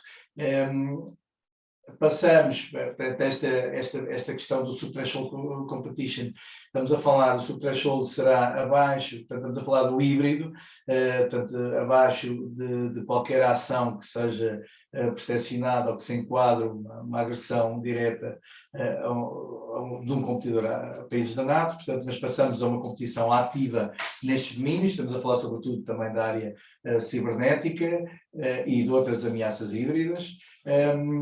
O surgimento do ator peer state, a Rússia aparece novamente, a NATO volta novamente a ter um adversário, e aqui a questão da abordagem bidimensional, que tinha a ver muito também com a presença no Afeganistão, no Iraque, no Kosovo, e ao mesmo tempo a consciência de que nós tínhamos deixado adormecer as nossas capacidades militares e que as operações de alta intensidade voltavam a fazer sentido e tínhamos que olhar para elas para assegurar a nossa defesa coletiva. Isso foi perceptível através do atraso tecnológico, que agora é visível, e vemos que estamos um bocadinho atrasados relativamente à própria Rússia, em algum tipo de armamento, esta questão que eu já referi, dos requisitos das operações de alta intensidade. Isso levou-nos depois, portanto, isto aqui um bocadinho o resumo, que, para vos dizer que da parte política houve este conjunto de cimeiras onde os chefes de Estado e de Governo se juntam todos os anos, mas há sobretudo também as estratégias que foram sendo lançadas e que foram sendo alteradas, as estratégias da NATO que acompanharam aqui a evolução.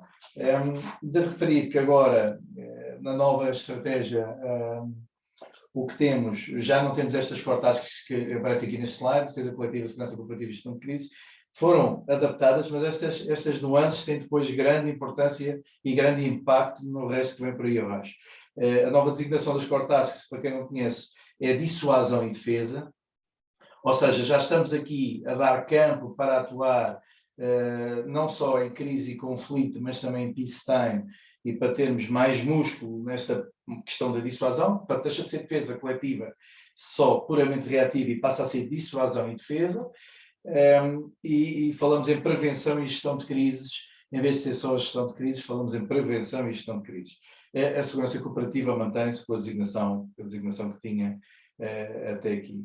Outros aspectos interessantes desta estratégia de 2022 é a questão da introdução da China e do Indo-Pacífico, não é? Isto muito por influência dos Estados Unidos, que também aproveitando um momento estratégico em que ficou evidente como a Europa depende dos Estados Unidos, estava numa posição diferente para negociar estes termos desta nova estratégia.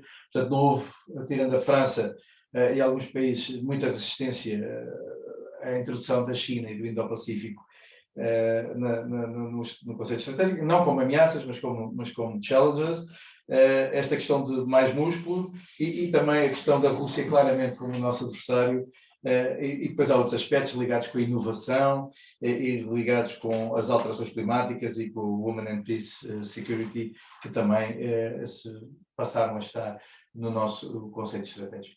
Passando agora então para a política marítima da NATO, isto é interessante, que isto é um mapa do início da NATO, em que nós vimos claramente que o Atlântico tinha uma grande importância, teve sempre uma grande importância, porque não só uma importância militar, como porque é o elo em que de facto se dá o reinforcement da Europa e o enablement através das tropas e dos meios pesados que possam vir os Estados Unidos a disponibilizar para o caso de ser necessário novamente defender a Europa.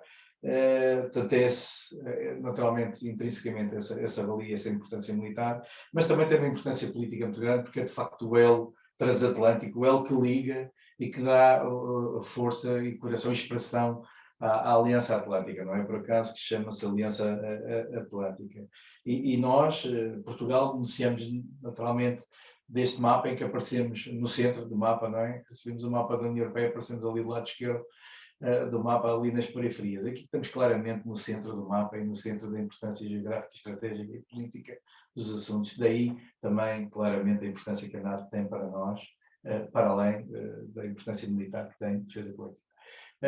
A estratégia da marítima da Aliança em 2011, portanto, aparece naquela NATO 3.0, na NATO 2.0, portanto, em que estávamos nos Word of Choice. Já havia uma consciência de que estávamos, de alguma forma, a ficar atrasados relativamente à nossa capacidade tecnológica e de acompanhar e de preparados para guerras de alta intensidade com recurso ao instrumento naval, seja, enfim, pelas várias expressões que ele tem. E também, portanto, nós vemos ali as três core tasks em cima, a defesa coletiva, gestão de crise e segurança cooperativa, e quais é que eram as áreas que a estratégia marítima interessava, mas também aquele pilar que está ali destacado, com uma linha encarnada, que, como eu referi, a segurança marítima passou a ter uma expressão grande e a ter uma importância grande para os Estados, e que foi contemplada na Estratégia Marítima 2011.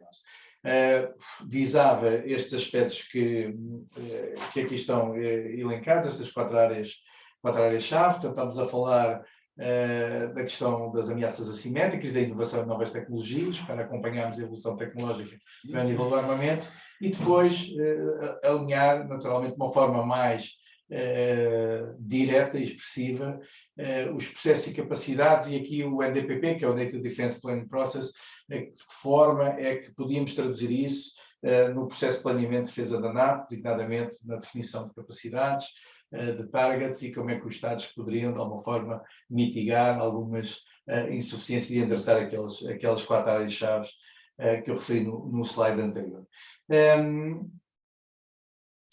Este slide aqui que mostra a necessidade depois da reação aos acontecimentos de 2014, temos aquela linha na vertical e a entrada no NATO 3.0, ou seja, o acordado da Rússia, e a estratégia, este slide, da forma que me é possível vos mostrar, naturalmente, que não contém informação toda e detalhada, que não pode ser mostrada neste formato, mas de alguma forma resume o que era a estratégia marítima da Aliança. Portanto, foi definido aqui um framework em que nós tínhamos um Maritime Operational Concept que nunca chegou a ser desenvolvido, tínhamos uma série de pilares que desenvolvíamos, que vinha desde o ASW, enfim, uma série de áreas que estavam identificadas, até a parte anfíbia, estavam muitas questões identificadas que iam ter depois eco, tanto na parte do planeamento como no desenvolvimento deste conceito operacional. E também um Maritime Surveillance Concept, esse sim foi concluído e foi aprovado em 2020, mas já está de alguma forma até desajustado face ao que aconteceu depois disso. Mas, portanto, isto para referir que a Estratégia Marítima da Aliança visava ser uma coisa holística, que atravessasse tanto a parte operacional dos conceitos como a parte do planeamento de defesa, e tinha expressão e eco nestas vertentes todas. Mas era muito fechada, não era? Era um assunto, sobretudo, marítimo, desligado dos outros, e isso acabou por se revelar decisivo para as decisões que a NATO veio a tomar após a nova agressão que a Rússia fez à Ucrânia. Portanto, agora falando da estratégia militar da NATO e como é que isso tem, já estamos aqui na parte final do Espaço Comando Crespo, só dizer que então o que é que aconteceu? O que aconteceu foi que, pela primeira vez em 50 anos, a NATO viu-se a necessidade de desenvolver uma estratégia militar. O NATO Military Strategy, ali o NMS, vocês veem neste slide, quer dizer, NATO Military Strategy, 2019, foi feito, portanto, em complemento à estratégia da NATO em si, a estratégia política, e que visou incorporar uma transformação profunda daqui da NATO, da parte militar. E ela é conseguida através daqueles dois instrumentos que estão ali. Um é o DDA, que é o Deterrence and Defense da área do SACEUR, em que é, sobretudo, um assunto do SHAPE, um assunto do Light Command of Operations. Estamos a falar da transformação de planos, de forças, de tudo, da adaptação para endereçar estas duas ameaças, e isso decorre no âmbito do que nós chamamos do DDA.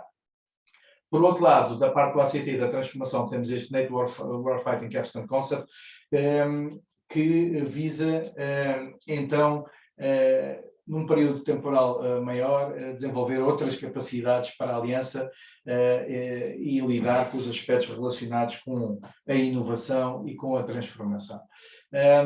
No fundo, o que nós estamos a dizer com isto é o instrumento militar, o instrumento de poder militar, vai sofrer aqui uma alteração, como eu já referi, profunda. Portanto, os planos e as forças como nós os conhecíamos até aqui vão ser todos alterados. Portanto, neste momento já está avançado. Em 2023 prevê-se que entre em vigor os planos todos avançados do DDA e com o New Force Model também da NATO entre em vigor em 2024. Ele vai ser faseado, mas a própria estrutura de forças da NATO vai entrar rapidamente, também vai sofrer esta modificação a curto prazo. Portanto, resumindo, o que eu vos queria dizer era que o novo conceito estratégico da NATO geral, o tal 2022, o político, já recolhe, já a parte musculada já bebe desta estratégia militar que foi desenvolvida em 2019 e que está, portanto, agora a ter eco, e os trabalhos que nós temos agora tido aqui na NATO são sobretudo ligados com estes dois grandes esforços, o DDA e com o NWCC. Isto era só, é um slide público que no site da internet da NATO, só para terem uma ideia de se tiverem interesse ou curiosidade em consultar como é que vai ser o New Force Model, porque de facto a estrutura da NRF vai ser muito alterada e o conceito é completamente diferente do emprego das forças. São forças não podemos esquecer que com esta nova designação de dissuasão e defesa nós vamos ter aqui planos para, ou diretivas, não são planos, são diretivas para peacetime, e para crise e conflito temos os chamados, vamos ter 7 planos, vamos ter muitos planos, mas vamos ter planos que incorporam sobretudo o conceito de multi-domain operations, portanto reconhecem que há uma necessidade de ligação dos vários domínios muito grande, incorporam uma transformação digital que a NATO vai empreender e que vai tornar possível produzir efeitos estratégicos a partir de conhecimento de elementos estáticos, ou seja, todos os níveis vão estar ligados, todos os planos vão ter que estar interligados e podem ser ativados para produzir efeitos aos vários níveis estáticos, operacionais ou estratégicos. Portanto, isto requer, de facto, aqui muita capacidade digital, muita capacidade de cibersegurança, muita capacidade de forças e muita agilidade e flexibilidade no emprego destas forças. Passava agora, nesta fase, a palavra ao Comando Crespo para abordar aqui a questão da União Europeia, da Estratégia Marítima e Defesa da União Europeia, e depois voltaria para falar do futuro. Ok. Muito obrigado. Bom dia, Sr. Comandante. Em nome também aqui da MILREP, agradecer o convite que nos foi endereçado por parte do IUM. Gostaria também de desejar também um bom dia a todos os camaradas do curso pós, algumas caras bem conhecidas e toda a gente também que nos está a ouvir. Passando agora à minha apresentação, portanto, nos próximos minutos irei descrever muito brevemente o que tem sido efetuado por parte da União Europeia no campo da estratégia marítima, no âmbito da segurança e defesa, complementando também com alguns exemplos de missões e operações. Gostaria também de começar a partilhar convosco, este slide também já foi apresentado por outros oradores durante este seminário. Portanto, é um slide representativo do tráfego marítimo anual global, realçando desta forma a importância estratégica que reside em toda a área molhada do globo.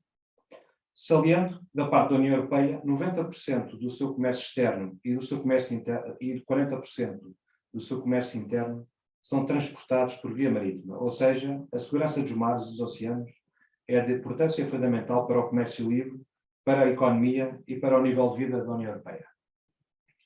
O desenvolvimento da Europa foi, em certa medida, condicionado pela situação geográfica, que passou por muitas vezes pelo mar, como mostra a leitura da história dos diversos Estados, sobretudo os da sua frente atlântica, como é o caso do nosso país. Um olhar rápido para o mapa permite constatar que dos atuais 27 países da União Europeia, apenas 5 estão isolados do mar, como é o caso da Chequia, da Eslováquia, da Áustria, da Hungria e do Luxemburgo. Ou seja, desde cedo houve uma nítida percepção que a União Europeia era parte interessada na segurança marítima mundial, mas também tinha responsabilidades nesse domínio. De qualquer forma, o processo nem sempre foi fácil nem célebre. Fazendo agora uma pequena retrospectiva de alguns documentos estruturantes, de certa forma estão ligados à estratégia marítima da União Europeia, não irei desenvolver muito porque parte deles já foram falados pelos antecessores oradores. Poderemos começar então pela Estratégia Europeia de Segurança, o EES, da União Europeia, que foi definido em 2003, através do documento adotado pelo Conselho Europeu, intitulado Uma Segurança Segura no Mundo Melhor. No entanto, este documento quase ignorou a realidade marítima, exceção feita à identificação da pirataria como ameaça, inserida na categoria de criminalidade organizada. Passando agora ao segundo documento, o PMEI, a União Europeia estabeleceu em 2007 então a Política Marítima Europeia Integrada, que só muito genericamente foram referidas as questões de segurança no mar. Em particular, o PMEI foi apresentado como um quadro de governação para aplicar uma abordagem integrada aos assuntos do mar e ainda estabelecer os instrumentos políticos horizontais e transsetoriais com vista a reforçar a capacidade de resposta da União Europeia face ao conjunto de variados desafios de natureza essencialmente económica. Posteriormente, em 2010, a União Europeia adotou então a Estratégia de Segurança Interna, ESI, conceptualmente muito abrangente, envolvendo horizontalmente diversos setores da sociedade e verticalmente requerendo a cooperação entre os diversos Estados da União Europeia ou mesmo extracomunitários. Excluiu, contudo, qualquer referência explícita ao domínio marítimo. Somente em 2014 foi criada a Estratégia Europeia de Segurança Marítima, que estabeleceu de que forma a segurança e o desenvolvimento se deviam conjugar. Esta definiu quais eram as ameaças prováveis, os objetivos e os interesses estratégicos em matéria de segurança no mar, identificando ainda os meios de intervenção disponíveis e a necessária forma como se articulavam. Posteriormente, em dezembro do mesmo ano, foi adotado o Plano da Estratégia de Segurança Marítima, ajudando a defender os interesses da União Europeia e proteger os seus Estados-membros e cidadãos.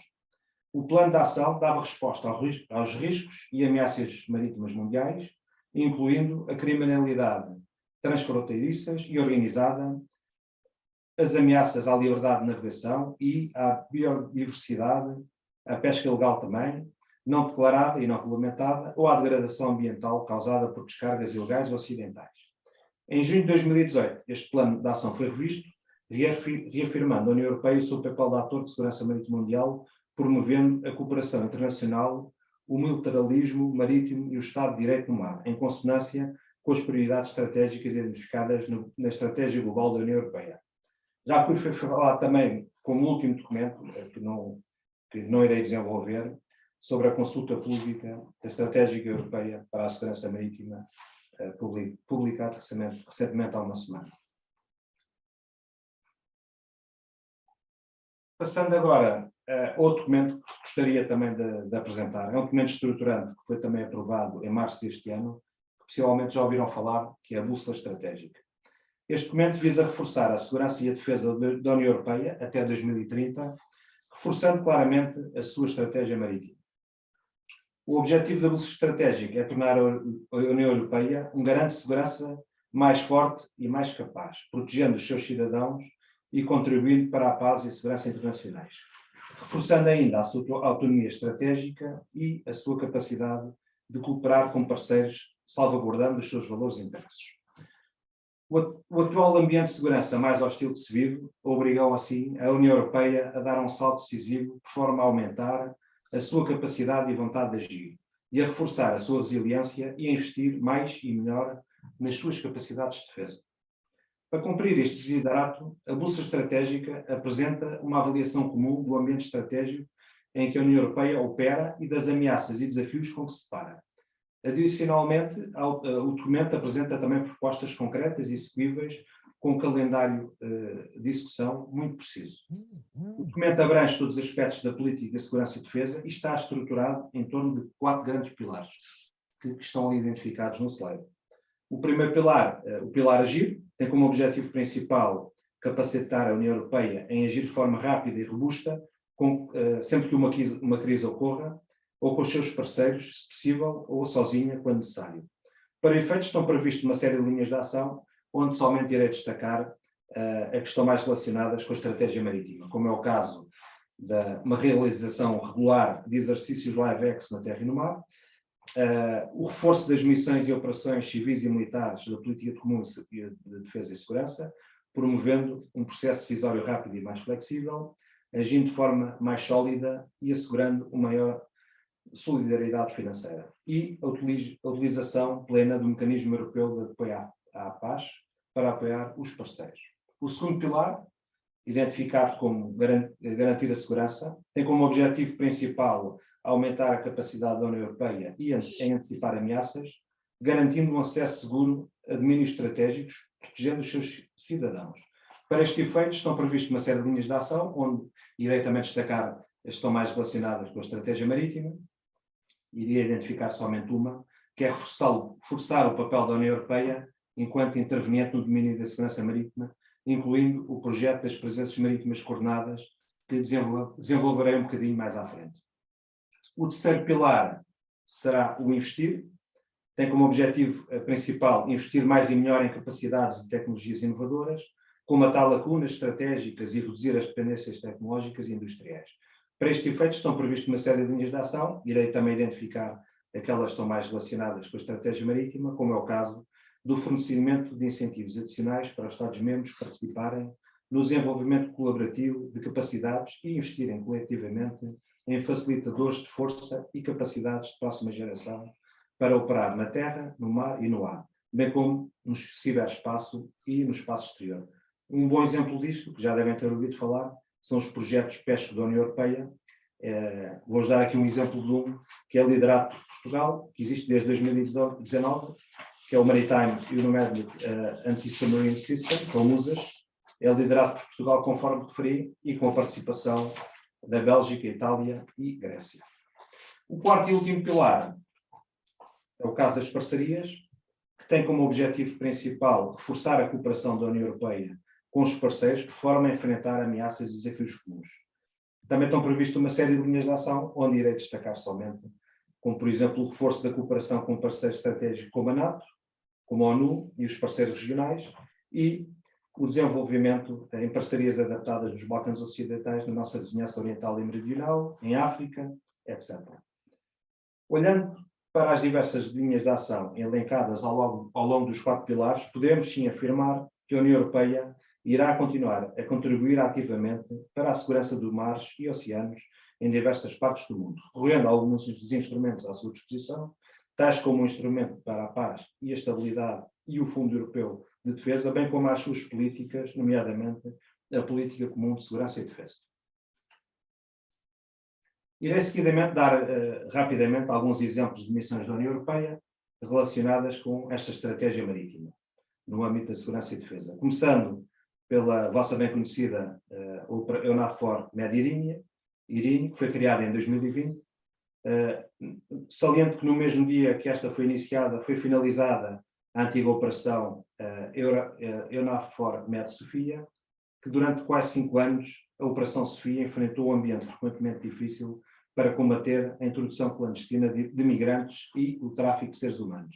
Foi também graças à sua ação que os fluxos migratórios no Mediterrâneo Central foram drasticamente reduzidos desde o auge da crise migratória. Atualmente, o objetivo da EUNAVFOR Irini é apoiar a aplicação ao embargo e armamento imposto pelo Conselho de Segurança das Nações Unidas. Para efeito, esta operação recorre a meios marítimos, aéreos e de satélite, trabalhando em estreita colaboração com as autoridades competentes dos Estados-membros e com as agências competentes da União Europeia. Em paralelo com este objetivo principal, a Operação Irini desempenha uma série de tarefas secundárias, como, por exemplo, assegurar o acompanhamento e vigilância a fim de impedir as exportações ilícitas de petróleo na Líbia, efetuar o reforço das capacidades e a formação da Guarda Costeira e da Marinha Líbia, apoiar a luta contra as redes de introdução clandestina de migrantes e de tráfico de seres humanos. Nesta missão, temos participado com oficiais portugueses integrados no HQ em Roma e também no FHQ embarcados em meios navais de outras nações. Participamos anualmente também com o submarino, ao mesmo tempo que integra a Operação Sea Garden da NATO. Passaria agora a falar na vossa conhecida EUNAVFOR Somália Operação Atalanta, uma vez temos vindo a participar ativamente nesta operação, estando atualmente a ser comandada por um oficial português, embarcado no navio espanhol e com parte do staff português.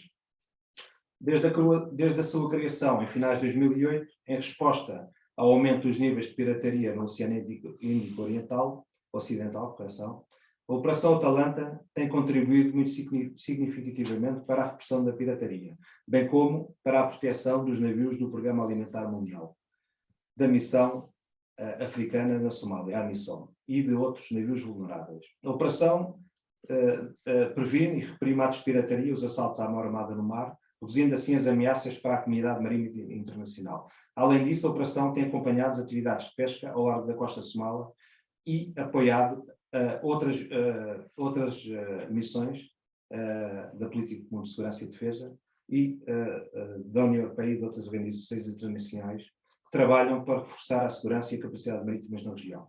Tirando o partido dos êxitos do combate à pirataria ao longo da costa de Somália, o mandato da Operação Atalanta foi anteriormente alargado com algumas funções secundárias executivas na luta contra o tráfico de armas e de estupefacientes, bem como funções não executivas de fiscalização e de atividades ilegais no mar. Gostaria de terminar agora a minha apresentação falando um bocadinho das presenças marítimas coordenadas, que alguns de vós já participaram, com certeza, integradas na missão Mar Aberto. As presenças marítimas coordenadas são um projeto piloto iniciado no Golfo da Guiné. Em Portugal tem participado desde o início da sua implementação. Este projeto piloto surgiu após as conclusões do Conselho da União Europeia sobre a segurança e defesa de 17 de junho de 2019, identificando-se como uma ferramenta para reforçar o papel da União Europeia no domínio da segurança marítima nacional. A Initial Operational Capability do plano de implementação do projeto piloto no Golfo da Guiné foi lançado em 25 de setembro de 2020. Esta importante iniciativa da União Europeia visa a cooperação entre os países que deslocam habitualmente meios para a área do Golfo da Guiné, com o intuito de prevenir e combater o crime organizado e as atividades ilícitas no domínio marítimo. Este conceito das PMC baseia-se num princípio da melhor utilização dos meios navais dos Estados-membros, quando em operação ou em trânsito em áreas marítimas de interesse para a União Europeia, com o objetivo de se aumentar o conhecimento situacional marítimo, através da partilha de informações recolhidas para uma célula de coordenação da União Europeia em Bruxelas.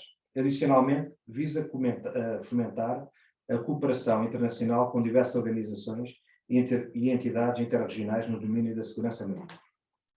A implementação do conceito considera como requisitos aqueles que estão ali elencados, portanto, a identificação de uma Maritime Area of Interest, que é a MAI, a criação de uma Maritime Area of Interest Coordination Cell, sediada em Bruxelas, que é a MAICC, e a concordância dos Estados-membros, através dos seus meios navais, em participar voluntariamente quando em trânsito ou em operações numa MAI.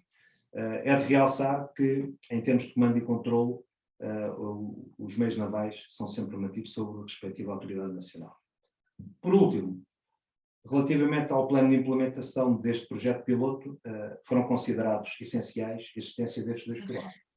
O pilar 1, que compreende o estabelecimento da MAI, do MAICC e o empenhamento de unidades navais, e o segundo pilar, também bastante importante, que é o Advisory Pillar, que compreende a integração de peritos civis ou militares dos Estados-membros dentro da Arquitetura IONDE, visando a cooperação multilateral com os países africanos que integram esta organização.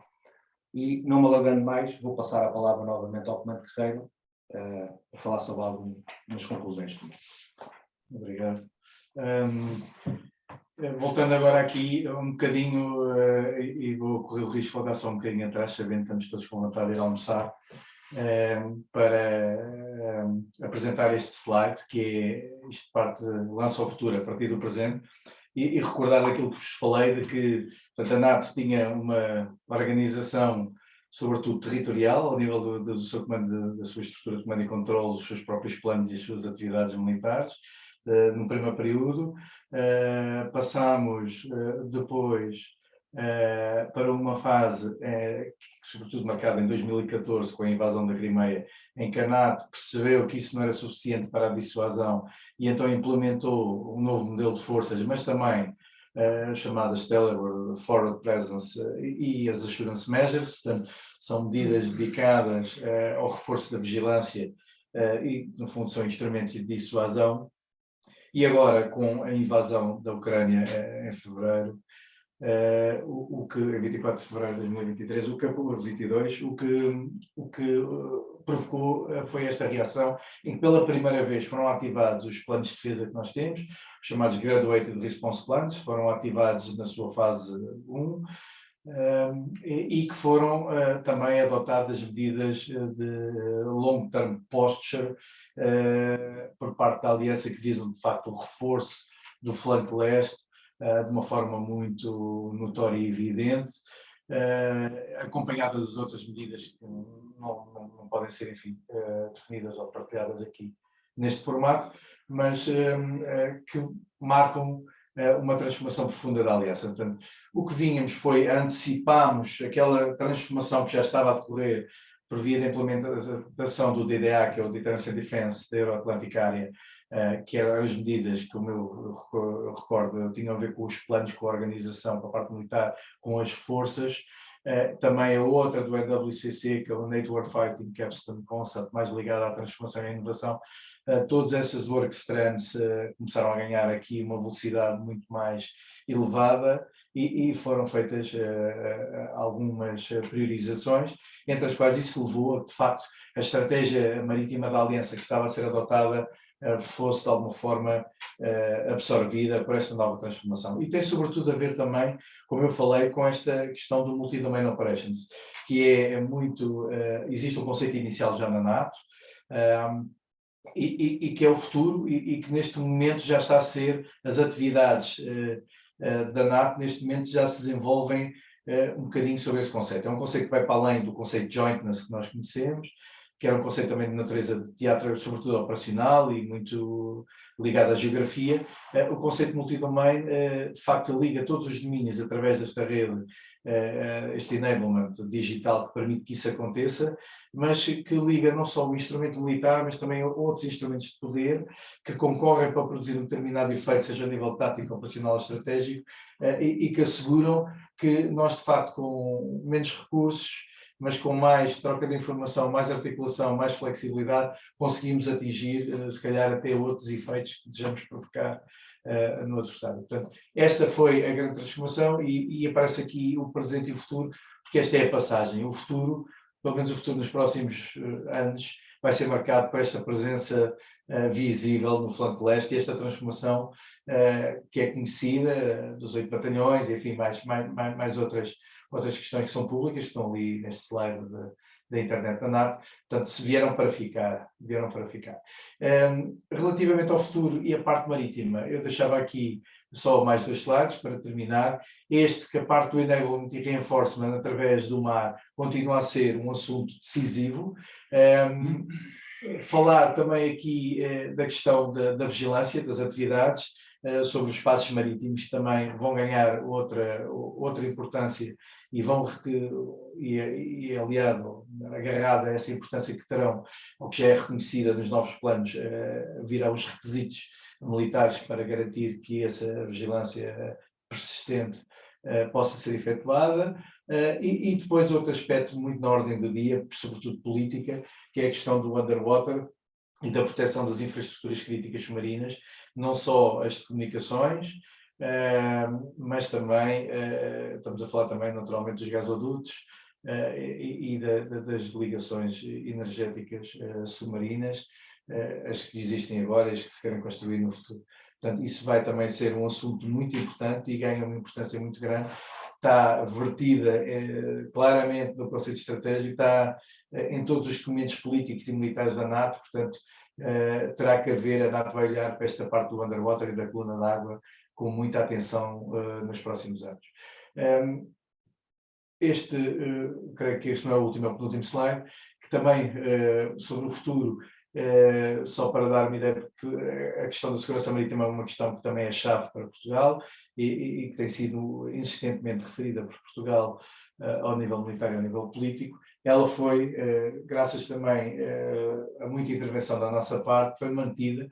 Aqui é uma transcrição do parágrafo 23 do novo conceito estratégico, pode ser consultado também na internet, em que identifica claramente que a parte da proteção do tráfego marítimo, a questão da liberdade de navegação e a proteção das flotes é fundamental para a NATO, e vemos aqui consagrada, portanto, o futuro é expectável que a questão da Maritime Security continue a ser endereçada também aqui no âmbito da NATO.